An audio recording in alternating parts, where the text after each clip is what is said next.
Senhor, irmãos, queria convidar os irmãos para lermos dois textos da palavra. O primeiro ele se encontra no Salmo 119, versículo 9.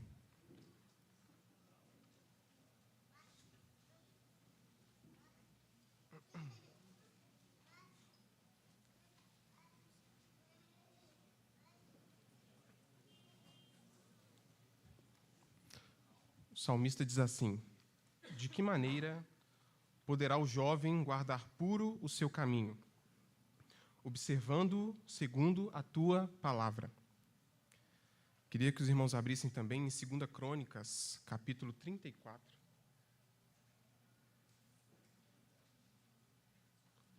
Nós vamos estudar uma parte de um personagem muito importante da palavra. Diz assim, versículo 1. Tinha Josias 8 anos de idade quando começou a reinar, e reinou 31 anos em Jerusalém. Fez o que era reto perante o Senhor, andou em todo o caminho de Davi, seu pai, e não se desviou nem para a direita nem para a esquerda. Porque no 8º ano de seu reinado, sendo ainda moço, começou a buscar o Deus de Davi, seu pai, e no 12º ano começou a purificar a Judá e a Jerusalém dos altos, dos postes ídolos e das imagens de escultura e de fundição. Na presença dele derribaram os altares dos Baalins. Ele despedaçou os altares do incenso que estavam acima deles, os postes ídolos e as imagens de escultura e de fundição. Quebrou-os, reduziu-os a pó e o aspergiu sobre as sepulturas dos que lhe tinham sacrificado. Os ossos dos sacerdotes queimou sobre os seus altares e purificou a Judá e a Jerusalém.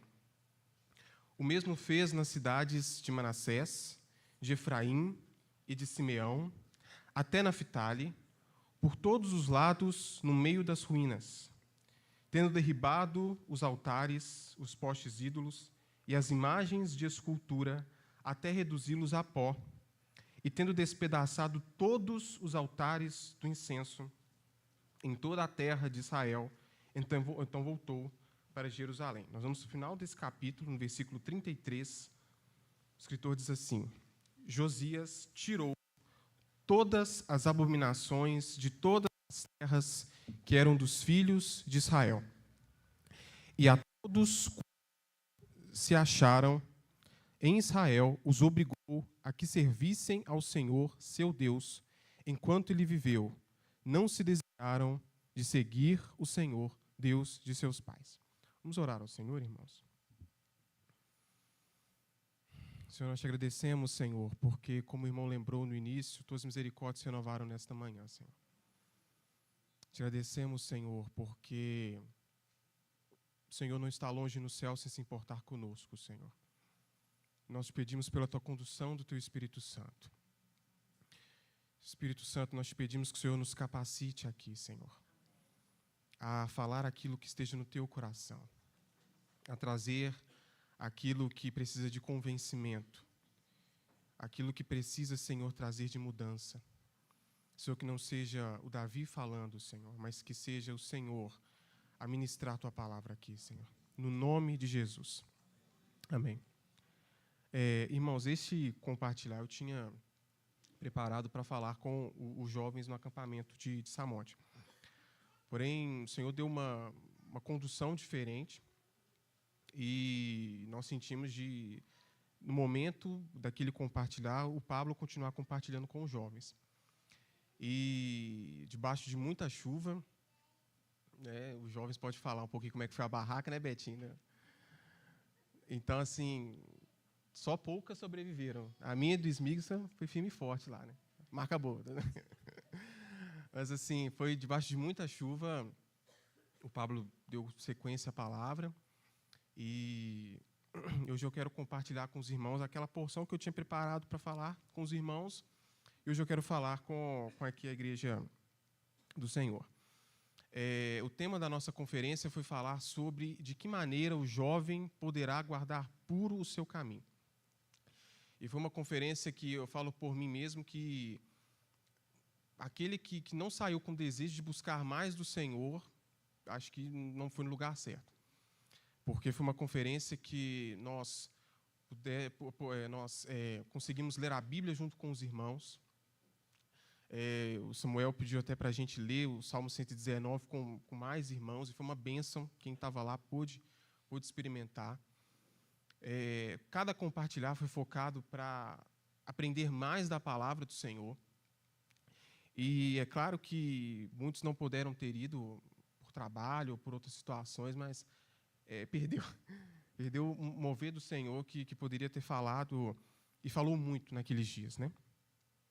E o que eu queria compartilhar com os irmãos é sobre essa parte da vida de Josias, que ele diz assim: Josias andou de forma em todo o caminho de Davi, seu pai, de forma reta perante o Senhor.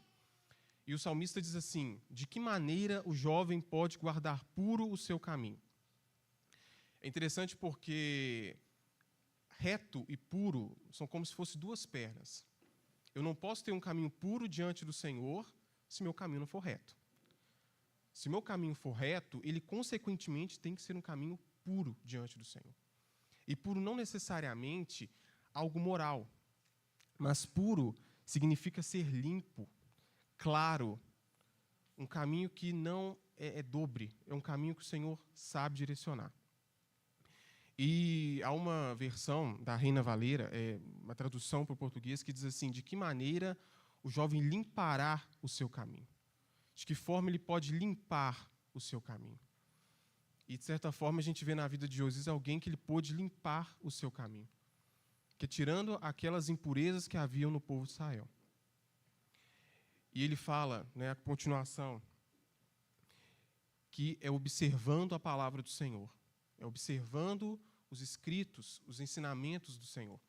Ontem nós conseguimos estudar um pouco de Provérbios, e fala que os mandamentos do Senhor é como um diadema de graça, um colar para os nossos pescoços. O mandamento do Senhor, ele é puro, ele é santo, ele é que nos capacita a viver as nossas vidas. O mandamento do Senhor, ele não é uma simples ordenança. Há vida nas palavras do Senhor. O apóstolo Pedro fala: Senhor, a quem iremos nós? Só tu tens palavras de vida, e não uma vida qualquer, uma vida eterna. E, de certa forma, o nosso caminhar diante do Senhor, ele precisa ser um caminhar puro e reto. A palavra nos diz no Salmo 119 o seguinte: que os preceitos do Senhor são retos e alegram o coração. O mandamento do Senhor, ele é puro e ilumina os olhos. Ainda Davi, quando ele escreve o Salmo 51, ele diz assim: cria em mim, ó Deus, um coração puro e renova em mim um espírito reto. Ou seja, apenas com a palavra do Senhor é que nós podemos ter um coração limpo e purificar o nosso caminho. Nada mais disso. As palavras do Senhor é aquele mandamento que nos conduz, que nos dirige. O Senhor Jesus ainda fala: aquele que tem os meus mandamentos e os guarda, é este o que me ama. O salmista ainda no Salmo 119 diz: eu guardo no coração as tuas palavras, para não pecar contra ti. Ou seja, irmãos, o meu intuito aqui nesta manhã é que nós possamos sair um pouco mais cheios de amor pela palavra do Senhor. É saber manejar bem a palavra do Senhor. É saber, de certa forma, não sair aqui simplesmente do domingo e falar: que bom, fulano compartilhou. Mas é sair: Senhor, eu quero buscar mais do Senhor. Porque isso daqui, irmãos, é uma herança do Senhor para nós. É uma herança que o Senhor nos deu, de escritos, de pessoas que escreveram, que tiveram suas vidas sacrificadas para que hoje nós pudéssemos ter essa herança que é a palavra do Senhor. Há muitos irmãos que não podem ter acesso a isso daqui, né? Quem lembra daquele irmão egípcio que veio alguns meses atrás? Ele disse que ele converteu porque ele leu a Bíblia escondido numa lâmpada. Hoje, eu lembro que o irmão Carlos Salvador diz assim, que ele tem uma coleção de mais 70 Bíblias. Ou seja, nós podemos ter acesso à palavra do Senhor com liberdade. E muitas das vezes nós não conseguimos buscar ao Senhor porque nós não queremos buscar ao Senhor. O profeta Jeremias fala que o povo ali não buscava ao Senhor porque eles não gostavam da palavra do Senhor. Mas a palavra nos diz que os mandamentos do Senhor são vida, são refrigério para o nosso corpo. Elas são palavras de vida eterna. Então, é importante nós termos essa noção de que a palavra do Senhor, ela não é qualquer coisa. Ela não contém, ela é o próprio Senhor falando conosco. E eu queria dar uma continuidade com relação a Josias e falar sobre esse caminho que Josias ele purificou. Então, nós lemos 2 Crônicas 34, mas o escritor de 2 Crônicas ele não dá tanta ênfase. Então, eu queria convidar os irmãos a abrir nossas Bíblias em 2 Reis, capítulo 23.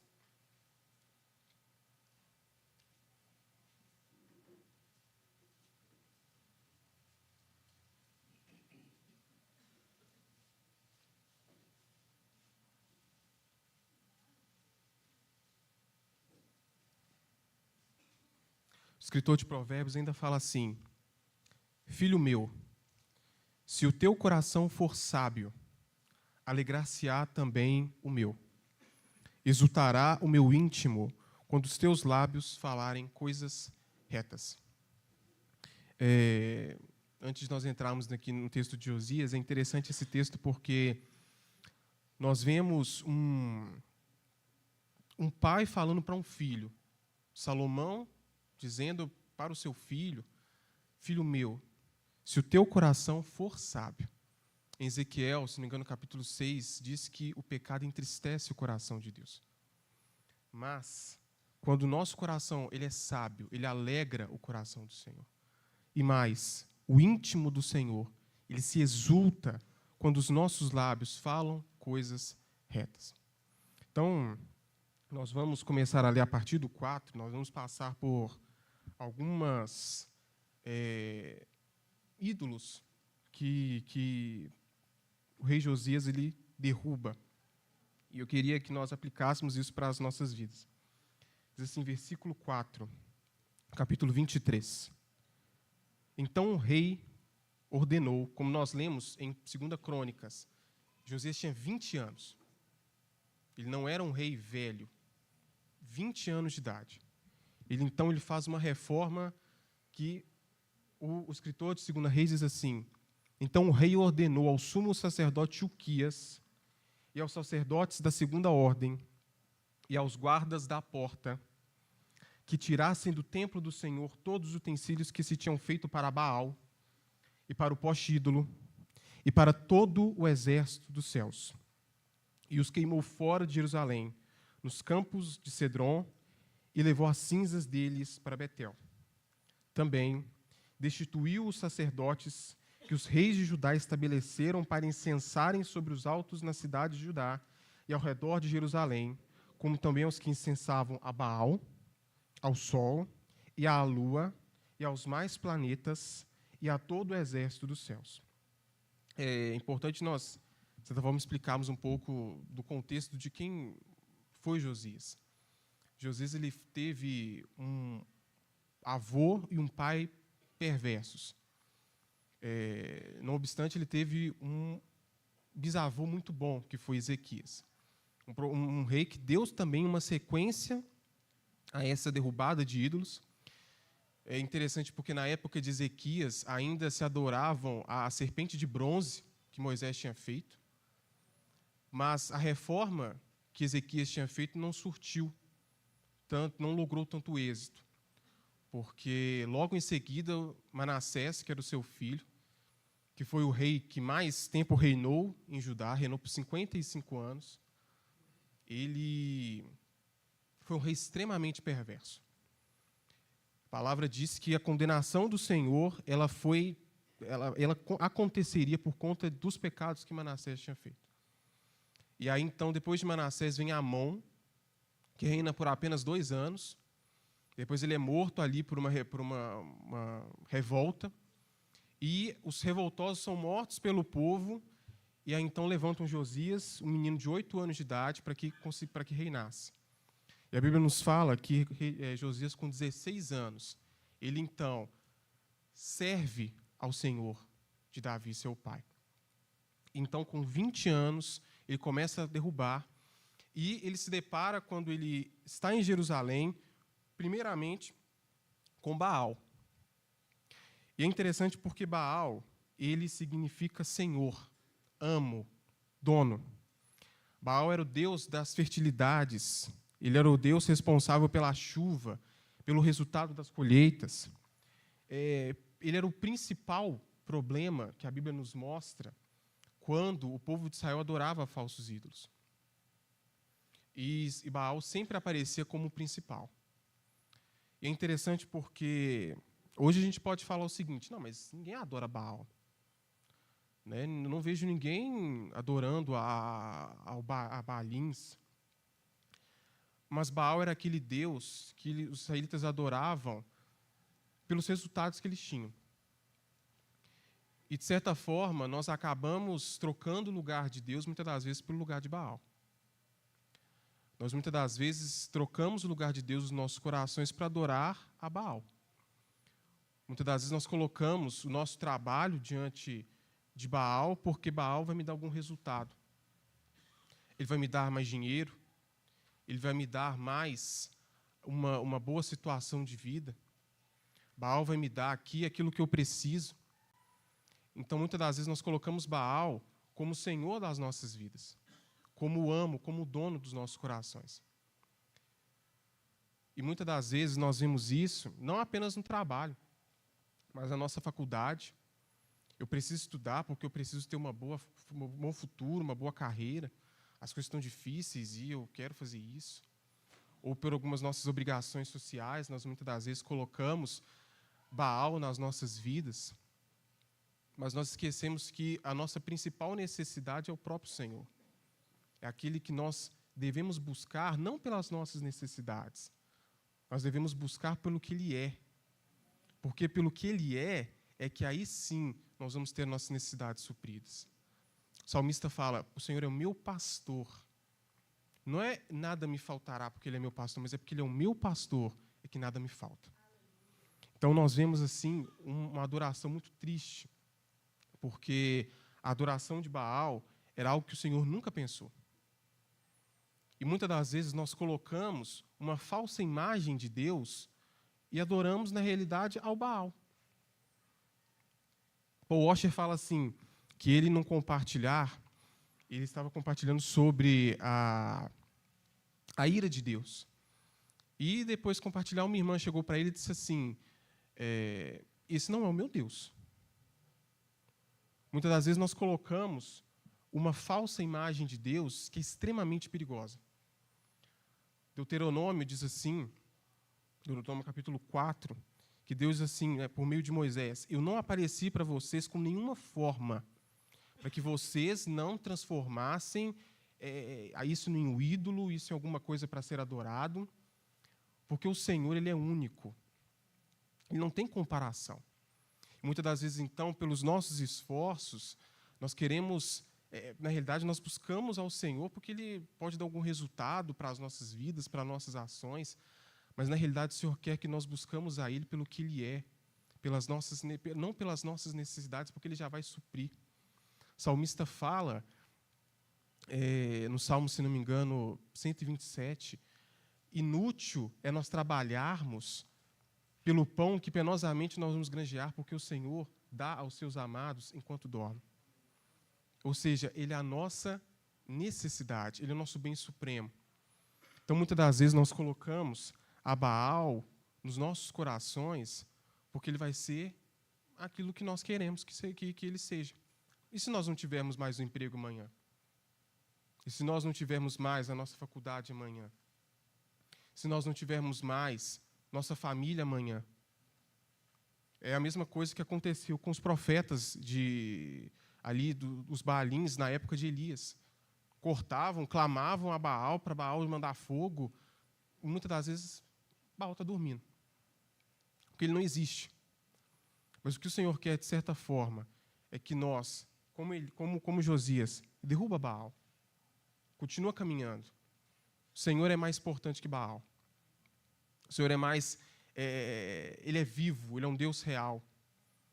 como orelhas, ele não é um Deus longe lá no céu que não se importa conosco. Vamos continuar então, irmãos. No versículo 6. Josias então continua dizendo: também tirou da casa do Senhor o poste ídolo, que levou para fora de Jerusalém, até o vale de Cedron, no qual o queimou e o reduziu a pó, que lançou sobre as sepulturas do povo. Também derribou as casas de prostituição cultual que estavam na casa do Senhor, onde as mulheres teciam tendas para o poste ídolo. Mas o seguinte, nós não vamos ler pelo tempo, mas diz que Josias ele tirou da casa do Senhor, daquele espaço, cavalos que eram dedicados ao rei Sol, tirou ali altares que foram feitos por Acaz e por Manassés. Ele deu aquela limpada boa na área do templo do Senhor. Eu imagino que, nesses últimos dias, eu estava lendo 1 Reis, e fala que tinha o templo, né, a casa do Senhor, aquele edifício, e tinha ao redor os átrios do Senhor. Então, eu imagino que tinha o templo do Senhor, mas ali ao redor, aquelas tendas, aqueles postes, ídolos, aquelas adorações, uma miscigenação daquilo que não é do Senhor. E, de certa forma, quando nós colocamos a nossa vida, hoje nós somos o templo do Espírito Santo. E muitas das vezes, no templo do Senhor, nós colocamos ao redor vários altares, vários postes ídolos, e, de certa forma, nós não conseguimos realizar uma adoração ao Senhor correta. Por quê? Porque diante da casa do Senhor há outros deuses também. Então, quando nós vemos Josias, ele então derruba diante da casa do Senhor aqueles falsos altares, aqueles altares que não agradavam ao Senhor. E, de certa forma, quando nós colocamos nossa vida, como eu disse, é porque hoje nós somos o templo do Espírito Santo. Eu achei muito interessante um comentário de uma moça que dizia o seguinte: muitas das vezes nós evitamos de trazer para a casa do Senhor, por exemplo, aqui para Bernardo Monteiro 96, músicas que muitas das vezes falam, os irmãos não vão gostar, ou determinada roupa que muitas das vezes nós vamos escandalizar os irmãos. Mas, de certa forma, quando nós colocamos isso na nossa vida diária com o Senhor, nós não temos essa mudança. Mais importante, até porque eu pensava nisso, se o Senhor não quiser que nós reunamos mais aqui, Ele vai querer que nós voltamos lá para cima, por exemplo, ou numa praça. O importante não é a casa, a parede com tijolos. O importante é onde o corpo do Senhor está, cada um dos seus membros edificados como um templo do Espírito Santo. E muitas das vezes nós, então, não consagramos diante do Senhor o nosso corpo, nós como templo, simplesmente como algo adornado por fora. E muitas das vezes, então, nós temos aqui na igreja bons amigos, bons irmãos, mas e fora daqui? Será que nós temos companhias que muitas das vezes podem glorificar ao Senhor, que vão edificar o nosso corpo? Amizades que vão realmente melhorar as nossas vidas diante do Senhor, que vão nos fazer crescer diante do Senhor? Nós, muitas das vezes, temos roupas ou marcas nos nossos corpos que podem realmente dar glória ao Senhor. O Senhor diz em Coríntios, muitas das coisas me são lícitas, mas nem tudo me convém. Mas tudo que nós fazemos, a continuação do capítulo 10, diz que precisa resultar em glória ao Senhor. Queria que os irmãos abrissem comigo em Sofonias. Vamos ver se os irmãos estão bons de Bíblia para abrir.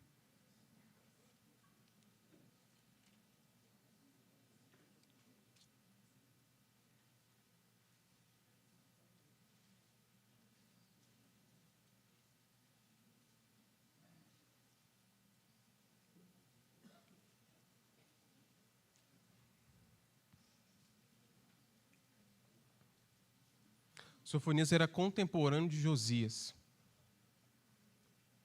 Provavelmente, inclusive, parente dele também. E diz assim, a partir do capítulo 1, versículo 7.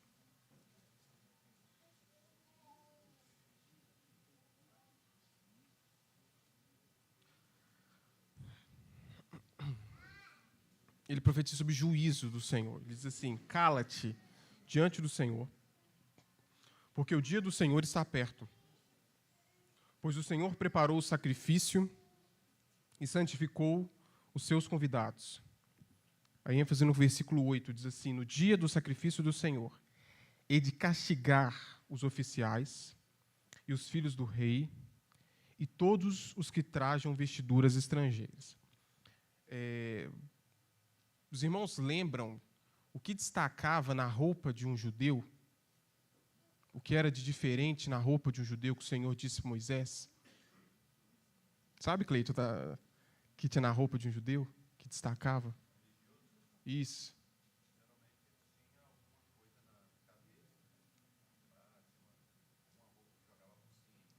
Tinha também aquelas borlas que ficavam ao redor de um judeu. E o Senhor diz assim que ele julgaria aquele povo pelas roupas estrangeiras que ele utilizava. Ele não está falando isso para os filisteus. Ele não está falando isso para os amonitas. Ele está falando para o povo dele. Ou seja, muitas das vezes o Senhor nos dá roupas novas, roupas adequadas, e nós muitas das vezes trocamos as nossas roupas por roupas estrangeiras. Ou seja, nós não glorificamos ao Senhor no nosso corpo, nós não glorificamos ao Senhor com as nossas roupas, muitas das vezes, com as nossas linguagens. É muito bom nós cantarmos ao Senhor músicas aqui no local que engrandecem a presença dEle. Acabou, deu 12:30, aí começa a cantar outras músicas que não agradam ao Senhor. Aí, muitas das vezes, fala assim, né? Muitas vezes fala assim, isso é dos jovens, mas aí tem aqueles irmãos que falam, nossa, a música da década de 80 é bacana, nossa, minha época.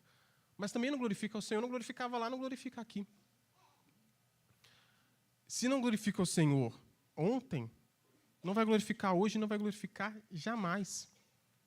O Wellington lembrava algumas reuniões atrás que nós precisamos, que você ser cheio do Espírito Santo é cantar aquilo que louva ao Senhor, que louva ao Pai, que louva ao Filho, que louva ao Espírito Santo, que louva a obra do Senhor, que glorifica ao Senhor, que dê glória ao Senhor. Louvar ao Senhor não faz bem para Ele, faz bem para mim, faz bem para os nossos irmãos. O Senhor não precisa do nosso louvor. Ele é um Deus que é autossuficiente em si mesmo. Mas eu louvar ao Senhor com a minha boca, com o meu corpo, resulta no bem para mim. A palavra nos diz que o coração alegre lhe aformoseia o rosto.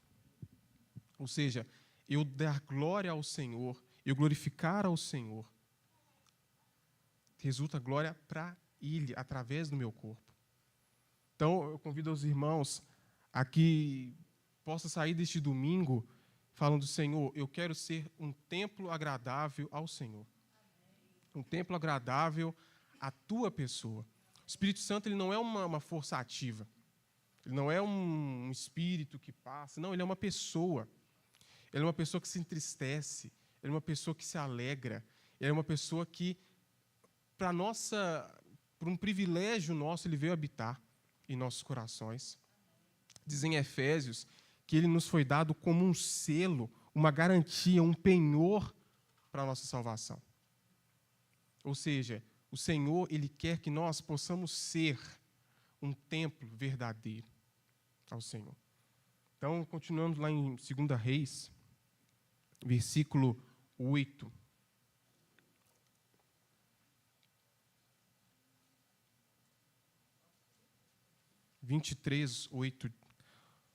Josias, então, depois de Baal, ele dá aquela limpada na área do templo e ele, então, vai para o sacerdócio.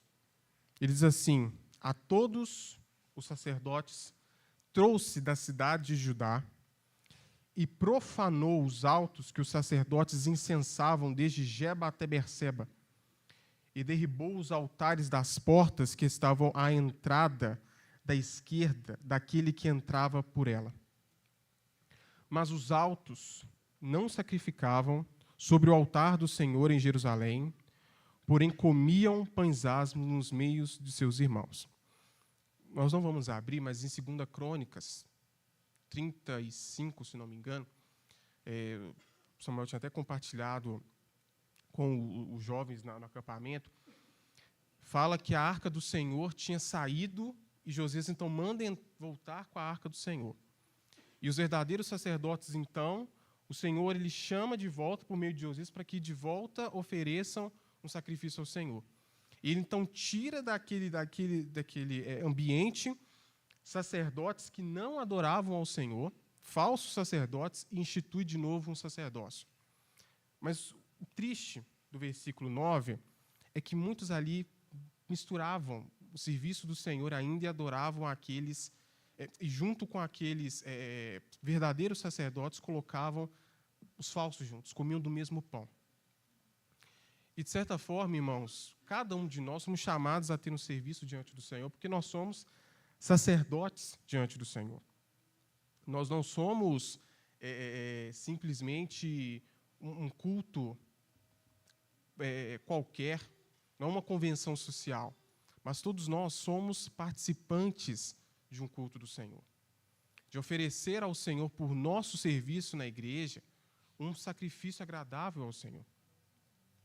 Eu lembro, sim, de um irmão que ele ajuda na salinha aqui, que eu tinha perguntado assim para ele: por que você está ajudando as irmãs e outros irmãos na salinha? Aí ele deu uma resposta que eu achei muito interessante. Porque lá eu me sinto útil. Eu me sinto útil servindo os irmãos ali. Ou seja, servir aos irmãos é servir ao Senhor, mas é porque eu preciso ser útil no corpo da igreja. E não apenas no serviço que eu já ocupo. Imagina o Lucas organizando uma escala de 150 irmãos para tocar, porque todo mundo quer cantar, todo mundo quer tocar violão. Nem todos são chamados a um louvor, a um ministério ali dos irmãos. Ou nem todos são chamados a compartilhar da palavra. Ou nem todos vão ser chamados a servir ali com as irmãs na salinha. Mas todos nós, de certa forma, somos chamados a servir ao Senhor, a oferecer ao Senhor um culto agradável ao nome dele, a servir ao Senhor como um verdadeiro sacerdote. Então, muitas das vezes, nós colocamos, até mesmo no serviço que nós fazemos ao Senhor, um ídolo. Porque eu preciso... E muitas das vezes, serviço ao Senhor ele se torna cansativo. Ele se torna cansativo por quê? Porque não é feito para o Senhor, é feito para o seu ídolo. Eu lembro que o Luiz Fontes ele disse assim, numa época, numa conferência, que muitos pastores se suicidavam pela pressão que havia na igreja. E ele diz assim: eu estou muito bem. Porque ele não serve à igreja, não no sentido de submissão à igreja, ele é submetido ao Senhor, ele serve ao Senhor primeiramente. É ao Senhor que é dedicado o nosso louvor, é ao Senhor que é dedicado o nosso serviço. Então, irmãos, seja útil, muitas das vezes. Seja útil, não no serviço que pode ser, por exemplo, no louvor, na mesa, na recepção, mas é muitas das vezes ser útil no serviço ao Senhor na oração. Nós temos um grupo cheio de irmãos e muitas das vezes chega na reunião de oração não tem um terço. Aí muitas das vezes tem uma reunião de jovens ou de sábado e muitas das vezes nós não vamos. Isso por quê? Porque eu tenho um trabalho. Porque eu tenho isso. O irmão Pablo, na conferência, ele deu um alerta muito grande. Se o seu trabalho te impede de estar em comunhão com o Senhor e com os irmãos, repense bem o seu trabalho. Repense bem naquelas situações que muitas das vezes vão te impedir de estar com os irmãos em Cristo, de estar servindo os irmãos em oração, de estar servindo os irmãos numa ajuda, não financeira, mas numa ajuda, muitas das vezes, humanitária, de estar em comunhão com os irmãos, comungar de uma comunhão. Então, muitas das vezes, o nosso serviço ao Senhor ele precisa ser um serviço agradável ao Senhor. Somos chamados a servir e sermos úteis a um crescimento do corpo. E, como diz ali o Senhor Jesus numa parábola, nós precisamos ser servos bons e fiéis ao Senhor, porque é o nosso papel de um verdadeiro sacerdote. O irmão Alexandre lembrou aqui, Apocalipse 5, que nos fala que nós fomos comprados por um sangue precioso para que, então, nós pudéssemos ser reis e sacerdotes diante do Senhor. Nós não precisamos mais de um sacerdócio humano com a roupa de uma estola sacerdotal, porque o Senhor já cumpriu isso. Mas, no nosso significado do dia a dia, nós precisamos, diante do Senhor, ter um coração disposto a servir, primeiramente a Ele, depois aos meus irmãos. É sempre assim uma luta para os irmãos, por exemplo. Daqui a alguns meses é conferência de novo, né? Aí fica aquela luta assim, nossa, preciso de uma equipe, não sei do que, tal. E é uma última oportunidade para estar servindo os irmãos. Muitas das vezes não é servir os 4 dias da conferência, mas é servir, por exemplo, 1 dia, 2. Mas eu vou perder a reunião. Mas muitas das vezes um outro irmão que vai perder mais, vai perder menos. Aí muitas das vezes chega aquele serviço da conferência, muitas das vezes nós não queremos fazer porque é um serviço cansativo, é um serviço que não vai ter resultado tanto em glória. Mas, como diz o João Batista, convém que ele cresça para que eu diminua. Ou seja, nós precisamos servir ao Senhor porque, como nós cantamos ali nessa música da Rude Cruz, até por uma coroa trocar pela nossa cruz que carregamos. Então, nós precisamos, irmãos, servir ao Senhor com os nossos serviços, com as nossas mãos, com os nossos pés, com a nossa voz, com a nossa verdadeira adoração ao Senhor. Então, vamos continuar aqui em 2 Reis. Nós vamos continuar a partir do versículo 10.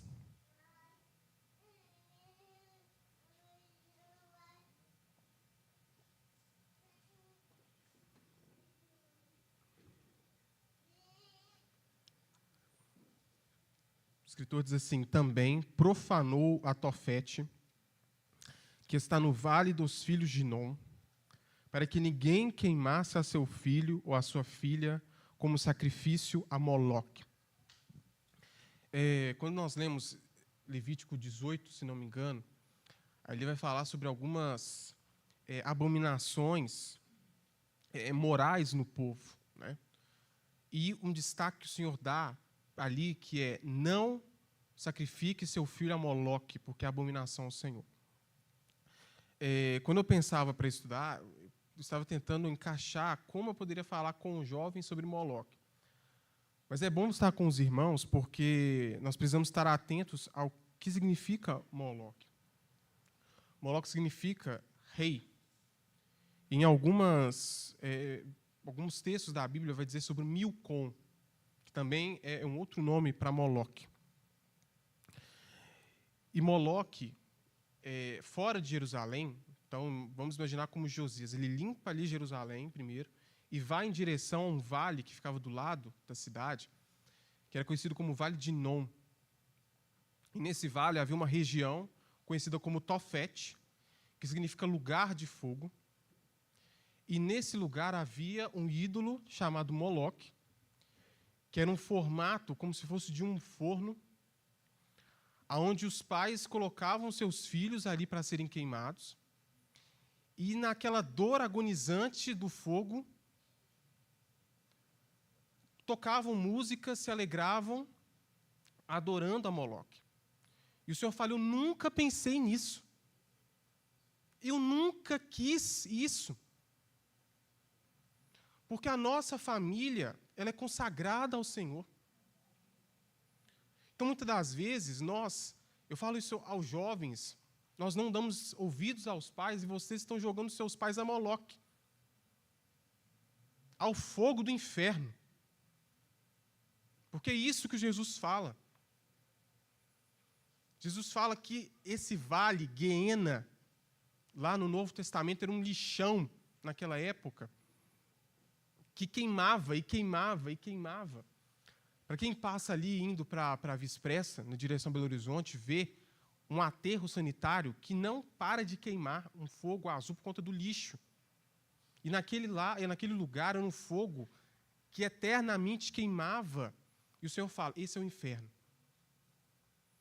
E assim, irmãos, eu fiquei muito triste na conferência, porque muitos dos jovens que cresceram comigo, não necessariamente eu acompanhei de amizade, mas que cresceram durante as conferências, né, não estavam lá na conferência de jovens. Pode ser por algum outro motivo e tal, mas quem tem redes sociais vê muitas das vezes os jovens que eles não estão no caminho do Senhor. E por qual motivo, irmãos? Porque os pais, ao não ter esse cuidado, pegam o seu filho e entregam a Moloque. E queima os seus filhos a Moloque porque não percebem a seriedade do que é essa adoração falsa diante do Senhor. E aí muitas das vezes fala, nossa, mas meu filho não está reunindo. Aí você olha para trás e fala, mas você, como diz em Deuteronômio capítulo 30, se não me engano, você direcionou seu filho ao caminho da vida ou ao caminho da morte? Você deixa muitas das vezes seus filhos para que as tias da salinha ensinem a Bíblia ou você tem, de certa forma, a tolerância de sentar e ler a Bíblia com seu filho? Porque eu falo para você que, infelizmente, se você não tem essa noção, daqui a alguns anos, seu filho vai estar ardendo num fogo do inferno. Vai estar ali naquele vale de Tofete pegando fogo. E eu falo assim para os jovens, muitas vezes falam assim, mas eu não tenho filho. Eu brincava porque, como na reunião de jovens ou no acampamento, era como o ancião dos jovens, né? Porque tinha gente, por exemplo, estou vendo, Caio não está aqui, né? Caio Lessa. Falei, ei, Caio, bacana, você está na primeira conferência sua, eu estava na 7ª de jovens. E tem outros irmãos que ainda tem, vai seguindo mais, né? Mas daqui a alguns anos eu não vou estar mais. Daqui a alguns anos, outros irmãos vão estar ocupando o espaço que era meu. Como eu vou ocupar espaço de outros irmãos? E muitas das vezes, eu hoje posso não ter família, você pode não ter família. Mas pense bem, você quer oferecer a sua futura família ao Senhor ou a Moloque? Moloque é um caminho muito mais fácil. Moloque é um caminho próximo, está do lado da cidade. Você vai pegar o seu filho, entrega, ele vai agonizar no fogo do inferno. Irmão, isso é muito sério. Muito sério, muitas das vezes nós temos noção do perigo que é uma falsa adoração ao Senhor. Então, irmãos, é muito sério nós vermos um Deus tão terrível e era adorado normalmente. E muitas das vezes está do lado da sua cidade. Está um louvor batendo um batuque, adorando lá um Moloque e o fogo torrando. E aí muitas das vezes nós vemos jovens que falam assim, mas não está reunindo, não está assim. Como diz Ezequiel, capítulo 18. Aquele que peca, ele morre. Se ele não converteu ainda ao Senhor, ele se verá com o Senhor. Mas agora, consagre a sua família, seus filhos, o seu futuro diante do Senhor. Porque senão você está servindo a um falso Deus. E um Deus terrível. Que o próprio Senhor Deus fala, eu nunca pensei nisso. Imagina, nunca passou pela mente do Senhor, pela cabeça do Senhor, uma adoração tão tenebrosa. Algo tão diabólico, o Senhor nunca pensou. Mas a adoração ao Senhor é uma adoração fluida, uma adoração alegre, uma adoração que nós podemos glorificar ao Senhor e como na época de Salomão consagra o templo, ele fala, porque o Senhor é bom e as suas misericórdias duram para sempre. A adoração ao Senhor não é uma adoração que precisa de sacrifícios carnais, um sacrifício que vai me custar uma vida, mas é porque a nossa própria vida precisa ser preenchida pela vida do Senhor. Irmãos, eu não vou continuar por outros textos, mas nós precisamos ter essa ideia de que a idolatria é algo muito sério. A idolatria não é algo que nós podemos brincar diante do Senhor. Queria que os irmãos abrissem comigo em Deuteronômio, capítulo 7.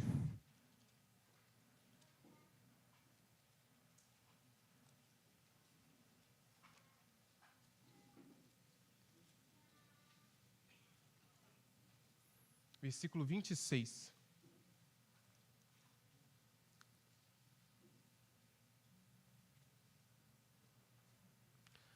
não meterás, pois coisa abominável em tua casa, para que não sejas amaldiçoado semelhante a ela. De todo a detestarás e de todo a abominarás, pois é amaldiçoado. Ou seja, quando nós adoramos a um falso ídolo, nós nos tornamos abomináveis como ele é. E abominável diante do Senhor, irmãos, eu não imagino a ira do Senhor quanto a isso. Eu não imagino o ódio, como a Bíblia nos fala em Salmo 7, que é um Deus irado todo dia.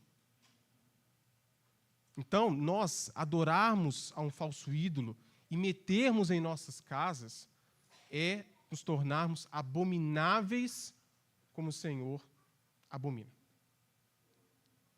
Então, irmãos, é muito sério, porque se nós lermos antes, aqui em Deuteronômio, capítulo 7, o Senhor vai falar: não case seu filho, não case sua filha, não coloque em sua casa, porque você foi comprado. Nós somos comprados por um precioso sangue. Não é um sangue qualquer, não é uma adoração qualquer, não é um valor monetário, mas é como lembrávamos no partir do pão, ele é o Deus encarnado. Ele é um Deus que nos comprou com um alto preço de sangue. Em Deuteronômio capítulo 4 vai nos dizer que o Senhor tirou-nos da fornalha do Egito. E hoje o Senhor nos coloca num lugar alto, que é aos pés do Senhor, como nós cantamos. Não é qualquer lugar, não é qualquer adoração. É uma adoração ao Deus eterno, ao Deus que se importa conosco.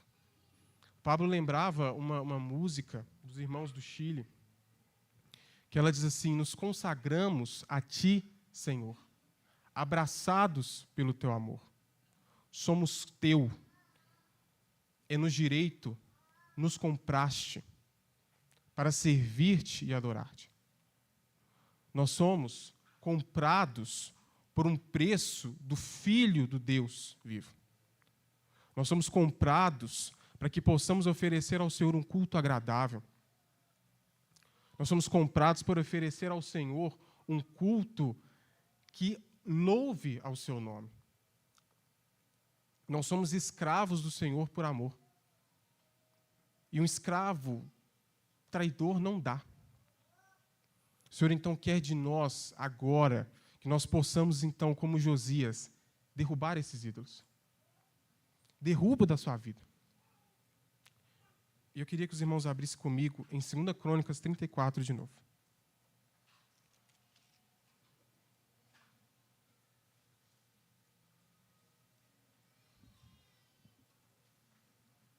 (34:6) 34:6 diz assim: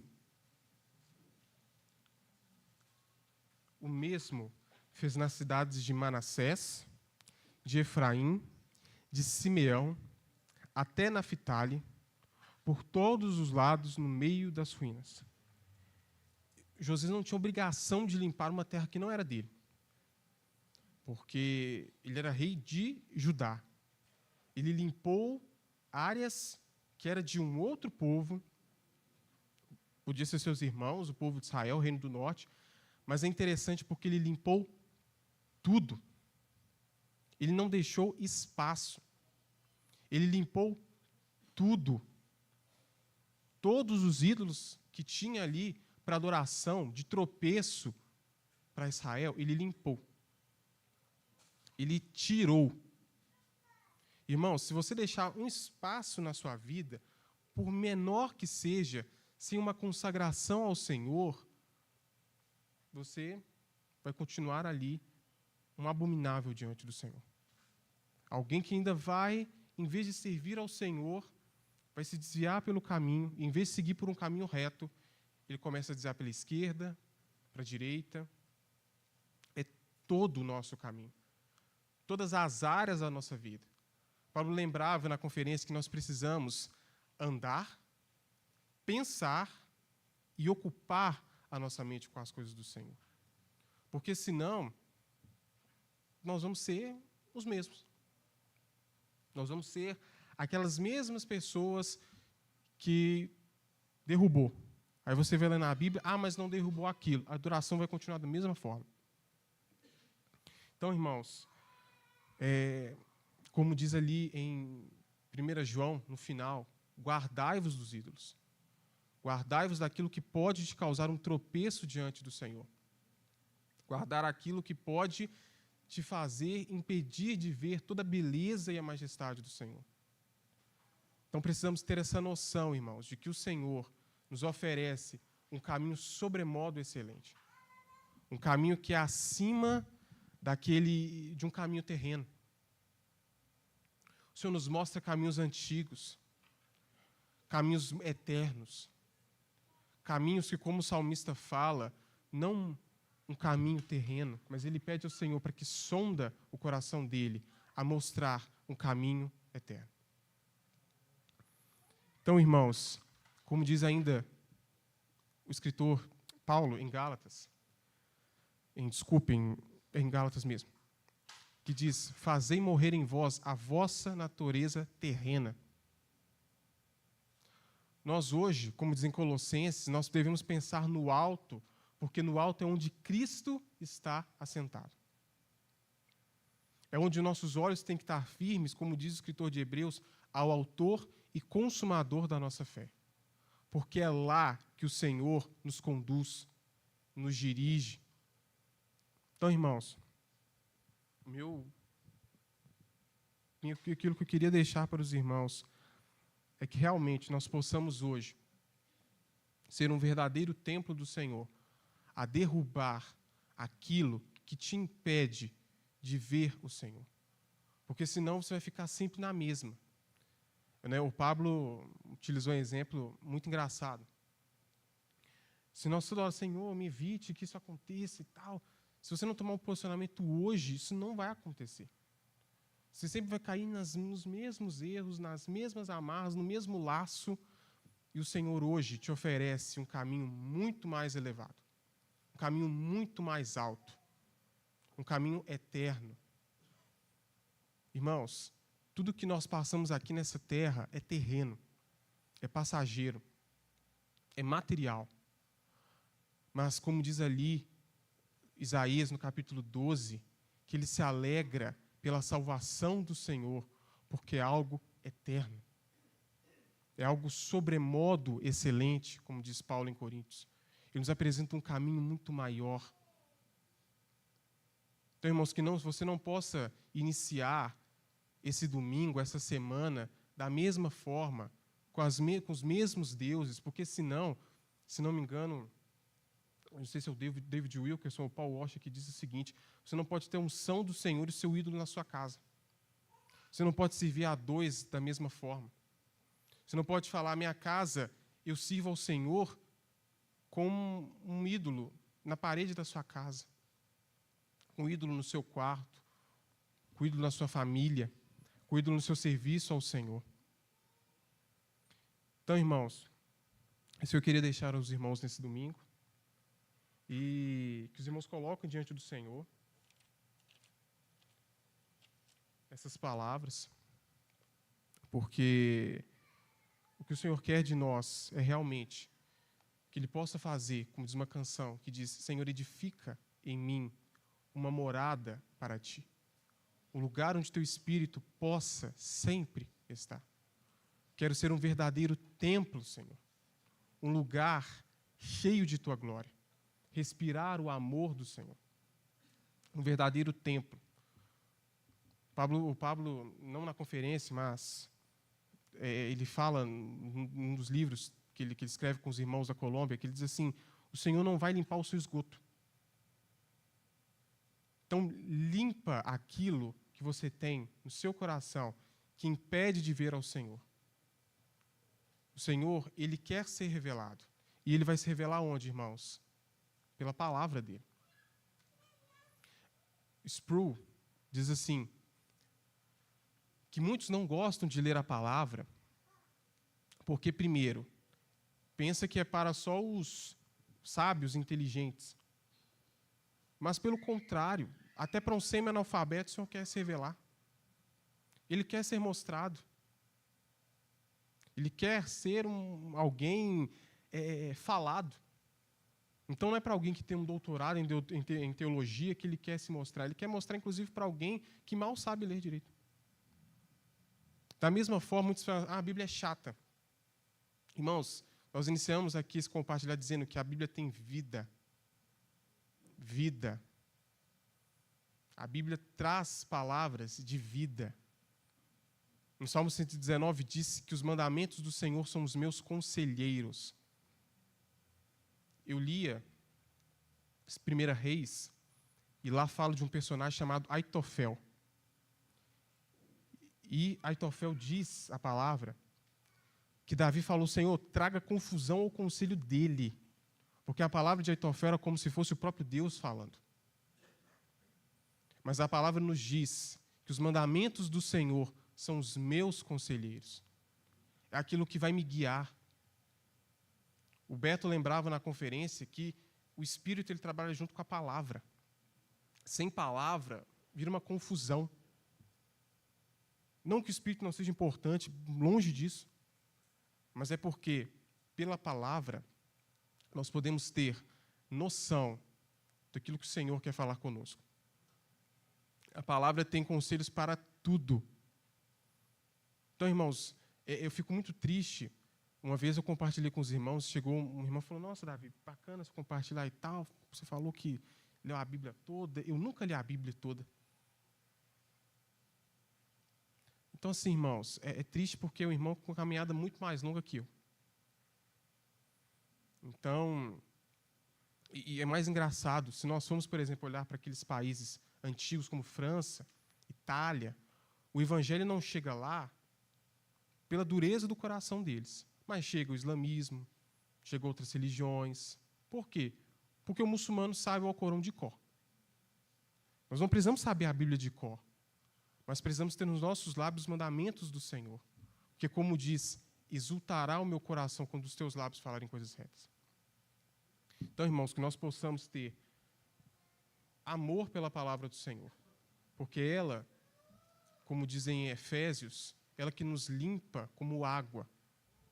Ela que vai nos dizer a verdade. Ela que vai nos dizer que há vida nela. Amém, irmãos? Convido a todos aqueles que querem consagrar ao Senhor a ficar de pé, a consagrar ao Senhor a sua vida, ao sua família, seu serviço, consagrar sua adoração ao Senhor. Senhor Jesus, perdoa os nossos pecados, Senhor. Senhor, perdoa o nosso orgulho, perdoa a rebelião da Tua igreja, Senhor. Que possamos oferecer a Ti um culto agradável ao Teu nome. Possamos oferecer a Ti, Senhor, um amor verdadeiro pelos Teus mandamentos. Possamos ler Tua palavra. Possamos consagrar toda a área das nossas vidas a Ti. Senhor, que nós possamos sair deste domingo, aqui da Bernardo no Monteiro, Senhor, não da forma como entramos, mas de uma forma diferente, uma forma, Senhor, onde Teu Espírito possa trabalhar, onde Teu Espírito possa, Senhor, ser verdadeiramente o principal de nossas vidas. Senhor, queremos derrubar, como Josias fez, os ídolos das nossas vidas, Senhor. Que possamos ser, como diz Tua palavra, como fala de Josias, alguém que converteu verdadeiramente o seu coração ao Senhor. Senhor, no nome de Jesus, nós oramos a Ti, queremos entregar, Senhor, e compartilhar diante do Senhor, e que o Senhor possa, em todo tempo, ser glorificado, ser honrado, ser engrandecido. Não há outro como o Senhor. Nós somos comprados por um preço de sangue. Então, Senhor, queremos fazer valer este preço. Queremos fazer valer, Senhor, esse sacrifício tremendo do Senhor. No nome de Jesus. Amém.